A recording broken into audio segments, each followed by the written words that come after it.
One problem number ওয়ানে কি বলছে দেখো, এখানে যে কন্ডিশনটা তোমার দেওয়া আছে সেখানে বলা আছে এই এ বিটা তোমার প্যারালাল টু ডিসি, এটা তোমার বলা আছে। তাহলে বলেছে এক্স ওয়াই জেড এর মান কত হবে।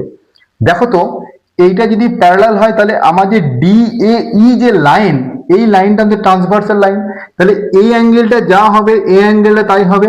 কি বলেছিলাম, করসপন্ডিং অ্যাঙ্গেল। তাহলে তুমি জেড ইজিক্যাল লিখতে পারো 110, কি লিখতে পারো, করসপন্ডিং করসপন্ডিং তুমি লিখতে পারো অ্যাঙ্গেল। ঠিক আছে, তাহলে তুমি জেড এর মান পেয়ে গেলে।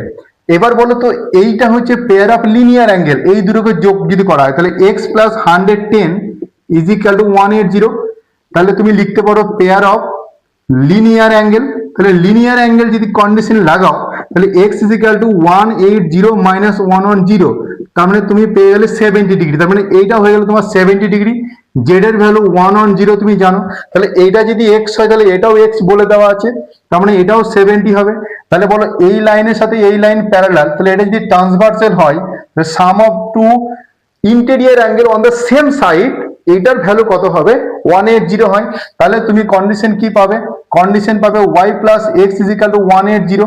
এবার বলো এক্স এর ভ্যালু 70 জানা আছে, তাহলে 70 পুট করে দাও 180, তাহলে y এর ভ্যালু কত হবে 180 মাইনাস 70, তার মানে 110, তাহলে এটার ভ্যালু হয়ে যাবে 110।